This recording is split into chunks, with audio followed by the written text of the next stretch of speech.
soonkaaga ilaasho oo ka ilaali laqwiga oo ka ilaali xanta oo ka ilaali cayda oo ka ilaali beenta oo ka ilaali meesha xun fadhiisanayso oo ka ilaali waxa xun la daawanaya maanta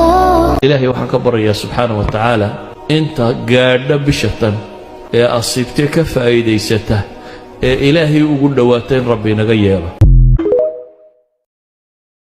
رمضان كنيكا كعب ونبي يقول لي قيام رمضان وتراويح ذنيكا كعب أما وتهجد كنيكا كعيت وكذب ونبي يقول لي دمي سيهر ودم الله قد فاب رسولكم ونيكا كعب علماء واحد حديثك كل شرحين ومسايد كانت كنت كنيس إمامك لكع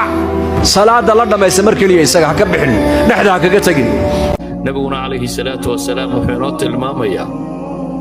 رمضان إن إلهي كل ضعفه رمضان إلى رمضان وحيود حيين رمضان طلعوا ضعف وحكوا النبي تلمامي عليه الصلاة والسلام هبين كستور رمضان سوق ليسو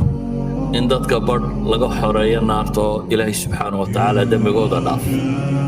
وحكوا النبي تلمامي قفك الصومة إن إلهي دم بيجي ضعفي صلي النبي عليه الصلاة والسلام إلهي وحلي إن الله وملائكته ربي يا أبو ري يا ملائكتي سبا حيكو صلي يا نبي محمد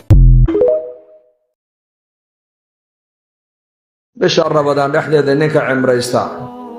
عمرة بشر رمضان دحديد لا عمريسان وحي أودي تابو نبي قد عليه الصلاة والسلام حج أنا قال لي حجيو كلا أودي تابو رسولك يقولي حرمت وين العقل قاقو حرية هي nolosha waxaad adigu rabto inaad samayn karayso waxaan dani kuugu jirin inaad ka tagi karto walow cid kale ay buufinayso soo akhrinayso waa kasto ku bariya waa waraaq cusub oo imtixaan lagu dhiibay oo waxaad ku qoraysaa ama naar ay ku geynayaan ama janno ay ku geynayaan